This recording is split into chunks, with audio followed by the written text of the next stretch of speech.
Parang may gusto ka rito na i-release. Parang may gusto ka rito na pwedeng sabihin or may gusto ka ritong mangyari, no? Pero it looks like with the world card right here, hindi mo alam kung posible ba tong mangyari or imposible ba tong mangyari. Yan. Okay. And for some reason, nakuha ng atensyon ko yung bahay doon kung nakita ninyo, no? So, maaring meron kayong gustong ibahay dito. Yeah, let me just get straight to the point, no? Ibig sabihin, parang meron siguro kayo ritong tinitingnan, no? At parang nagbibigay ito sa akin ng mensahe na napasiya. Look at that. The Queen of Cups and the Magician's energy. Looks like you are having strong feelings for someone. Let us see. Let us see. Parang may pagka-strict siya sa'yo. Yun yung nakukuha ko rito, no? Pero, hindi yung as in nakakasakal ha. Parang yung pagka-strict niya sa'yo is for protection. Para hindi ka mapahamak or para hindi ka masaktan. Yan, no? Alamin natin ko, ano ba yan? Wow, intriguing ito.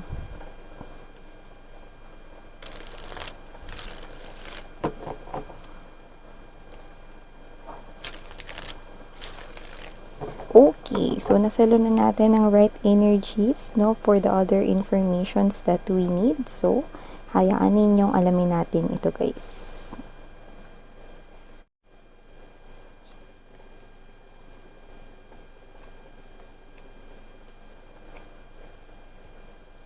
Oh, patay tayo dyan. Eh? Ano? Pero sa tingin ko, natural naman tong nangyayari, no? Yeah, napaka-natural naman tong nangyayari, no? Pero patay tayo dyan. Ano ba ibig mong sabihin dyan, Miss Yan, no? Maya-maya, no? Dakasyon eh. Okay? Maya-maya, mga babes. Sabihin ko sa inyo.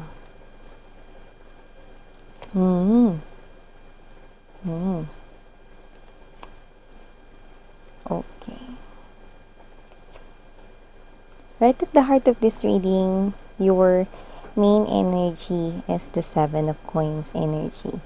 The energy here of someone waiting. Yan, no? Pero it looks like, or it feels like, parang wala naman itong patutunguhan kind of thing. But still, you're waiting. Okay?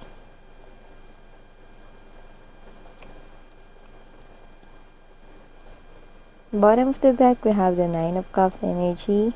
Death. Oh, Two of Cups. Death here. Okay? And the Two of Cups. So, before we start to dive more deeper, or more na nga deeper pa, dito sa reading ninyo, let me just greet everybody. Hi and hello there, new subscribers. Ako po si Yan. Welcome tuloy. At sa mga returning viewers, thank you so much sa inyong walang sawang pag-support. So yun nga, wala tayo ditong gender, by lalaki, LGBT, lahat kayo welcome. You can flip roles if you want, and at the end of the day, you always have your free will with you na free nyo rin namang gamitin anytime, anywhere. And of course, wala po tayong gender sa tarot, kaya naman babae, lalaki, LGBT, you're all welcome here. Yan. And if hindi nyo pa alam, meron pa po tayong isa pang channel. Ang link is down below sa ating description box. So, yun nga mga babes, no? Nakikita ka dito that with the High Priestess energy, Six of Cups, and the Ace of Wands energy, Three of Cups. Yan, no? Nakita ko dito na meron kayong gusto, yan, no? Na, hindi ko alam kung friend, best friend, ka-close ng pwedeng family member mo or ng ka-close ng friend mo or best friend mo, no? So, parang ganito yan. Yung kuya mo, meron siyang best friend. So, posibleng meron kang gusto dun sa best friend ng kuya mo or ng ate mo. Okay? Or kung hindi mo kuya, may gusto ka dun sa friend or laging kasama ng pinsan mo, yung mga ganyan, no? Or yung ka-close mo, no? Yan. So, nakikita ko dito, it could be a family member na best friend niya, yung nagugustuhan mo. Or, okay, close friend mo, no? Tapos, malapit yun sa kanya. So, yan, nakikita natin dito, no? So, pwede rin naman nakapatid yon ng best friend mo or ng best friend rito, no? Ng iyong pinsan or kapatid, no? Yan.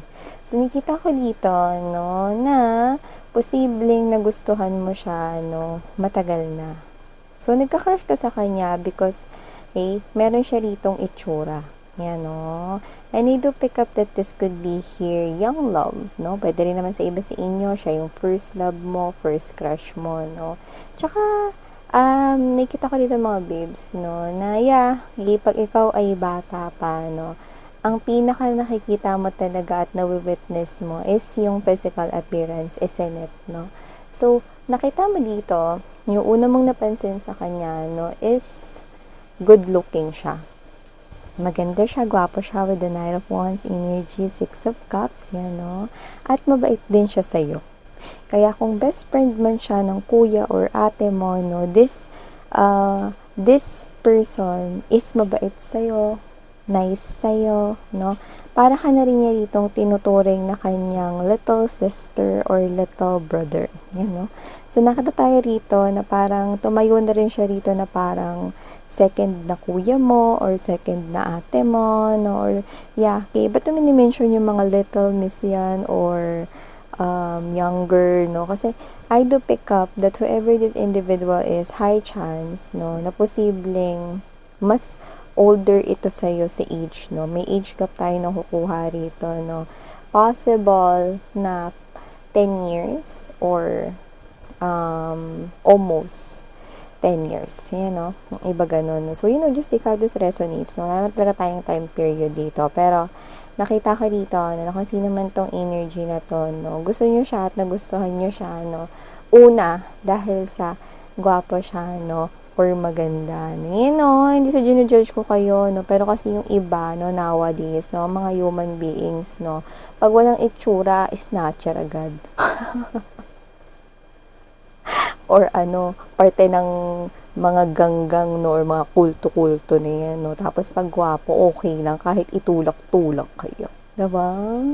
So, alam naman natin, human beings, no, tend to be judgmental, no. It's part of their, normal, no, na characteristics, no, sa kanilang sarili, no. So, yan, yung mga ganun, no. Pero, ganun talaga. Nagsisimula talaga yung mga crush, no? Sa mga physical appearance, no? Lalo na yun yung pinakaunang napapansin, no? So, I think this person here is, you find him or her cute, yan, no? Or, nagagwapuhan ka sa kanya, nagagandahan ka sa kanya, no? Tapos, mas lalo ka pa ritong nagka-crush sa kanya kasi nice siya sa'yo, thoughtful siya sa'yo, mabait siya sa'yo, no? So, kahit hindi mo siya tunay na kadugo or kapamilya, kasi nga, friend nga siya ng pamilya mo, no? Or friend siya rito ng best friend mo, no? Parang siya to, nagiging nice siya sa'yo kasi,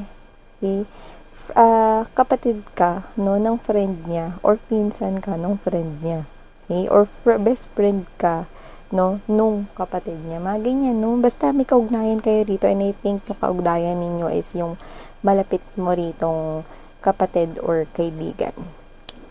Or pinsan. So, nakikita ko dito, no, na this person here, yan, siya yung crush mo rito, no, pero sabi ko nga sa inyo, this feels like young love, no, so nakita ko rito na wala kang ginagawa.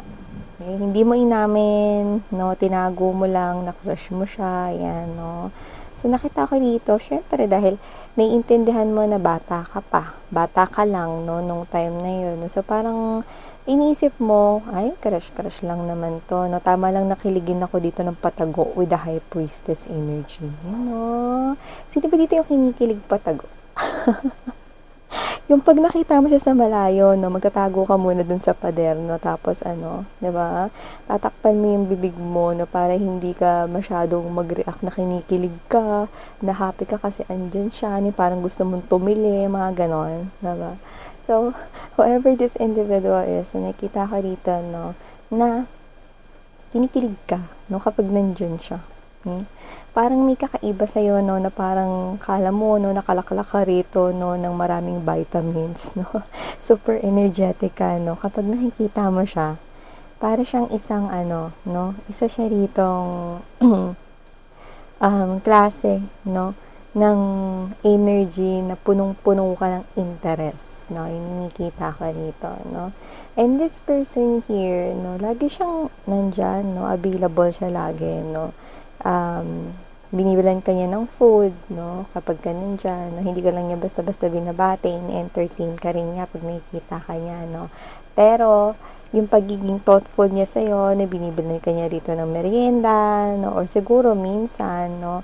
Nasundo ka na rin niya sa school, nahatid ka na rin niya sa school, na pag hindi available yung pinsan mo or yung kuya mo, yung mga ganyan, or nasamahan ka na rin niya, no? Nagawin yung isang bagay, like let's say, no, nasamahan ka na rin niya na pumunta sa mall para bumili ng birthday gift, no? Para sa classmate, may mga ganung bagay. No? So, whatever the case may be, nice siya sa'yo, thoughtful siya sa'yo, tapos, ang gwapo pa niya, at ang ganda pa niya. So, sinong hindi mai-in love, ba diba? Mas lalo ka na ngayon na in love dito, no? So, nakita ko dito na ito ay crush-crush lang, no? Pero, ito na ngayon yung nakikita ko here, no? Muli kayo nagkita, itong person na to, no? For some reason, yan, no? At ito na yung nagpa-confuse sa'yo. Oo, alam mo, no, na siya ay crush-crush mo noon, no? Pero, hindi mo naman in-expect. Kasi magkaiba mga babes, no, yung crush sa love. Kasi pag crush, no, okay lang, no, kahit na magka-boyfriend, girlfriend pa yung crush mo, hindi ka ganun masasaktan, 'di ba? Pero pag love, no, tas nagkaroon ng boyfriend at girlfriend yung taong crush mo na love mo na, 'di ba? Ibang usapan na yun. Kasi dito talagang iiyak ka na, dito talagang mararamdaman mo na in pain ka, no, may mga ganun. Diba? Kasi kapag ka-love, yan no, kapag ka-love mo na siya, no, ikaw to na parang gugustuhin mo na ikaw yung girlfriend or ikaw yung boyfriend niya at hindi yung ibang tao. Diba? So, ito na nga yun, no? Ito na nga yun, mga babes, no? Ngayon na nagkita kayo, no? Siyempre, tinuring ka niya rito na parang kapatid niya, tinuring ka niya rito na parang kapamilya niya, no? Tapos, ikaw ito, no? Ganun pa rin yung pinakita niya sa'yo ritong kabaitan, no? Binibilhan ka pa rin niya ngayon ng food, no? Yan, no? Take note, okay, no? Nasa right age na po kayo, pero ganun pa rin siya ka-nice and thoughtful sa'yo, no? At nakita ko rito na wala pang kahit na sinong available, no, para pumasok sa kanyang heart space. So, ibig sabihin, single. Single ito ngayon, no? So, this is you. Okay, nakita kayo ulit rito, no? And you are now at the right age, no? Para pwede ka nang maging pumasok sa isang relationship, no? And now, okay, this is you. Nakaka-receive ka ulit sa kanya, no, ng mga thoughtful acts, no, or yung mga ginagawa niya sa'yo before, no, na binibilan ka niya rito ng food, nagki-care siya for you, 'di ba? Ganun pa din, no, still the same. Kaya ngayon, iba na to kasi dito mga babes, no, hindi mo akalain na hanggang ngayon, crush mo pa rin pala siya. At napatunayan mo yon nung nakita mo siya ulit. 'Di ba? At ngayon, nakikita ko na mas magiging madalas pa kayo ritong magkasama. So, paano na to?